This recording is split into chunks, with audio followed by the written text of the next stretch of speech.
Alright, so back for part 2 of the steering wheel refresh project, and again I'm working on a 2004 S2000 steering wheel that I put a couple of scratches in, really about an 8-inch long set of little, it looks like you just kind of nicked it with a knife for vertically for about 8 inches. So in part 1 I kind of explained some testing I did in terms of using a belt, kind of saw some of the examples here, used both a leather paint with both a matte finisher and without a matte finisher, used a leather dye, a couple of the products that were used there included here, both good products, just not for a steering wheel that I wanted to look like a brand new car. So in terms of materials, again we start out with an 800 grit sandpaper, and I've got links to all this stuff down in the description in case you're looking for any of it. So a lot of big box stores don't carry anything as high as an 800 grit. So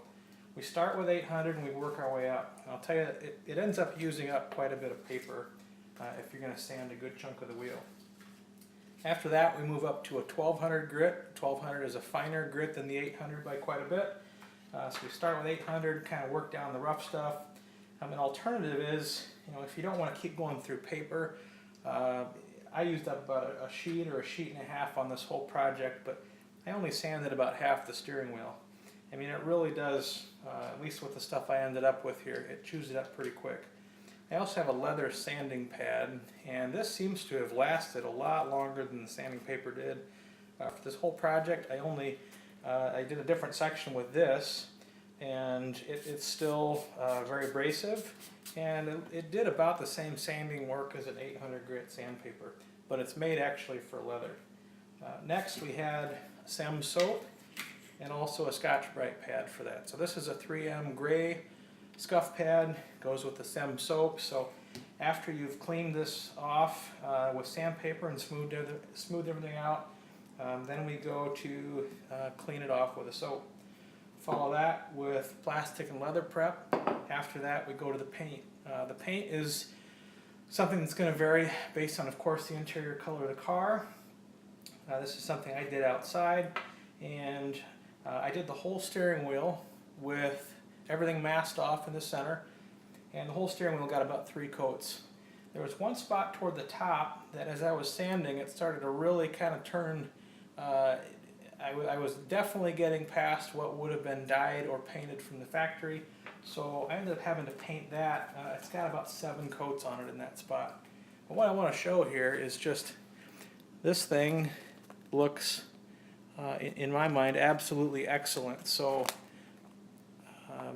you got to really look at it to know where there was ever any damage, and you can kind of see just only under certain lighting angles where a little bit was there, but really this thing overall looks absolutely great. I think it's back to a nice matte finish.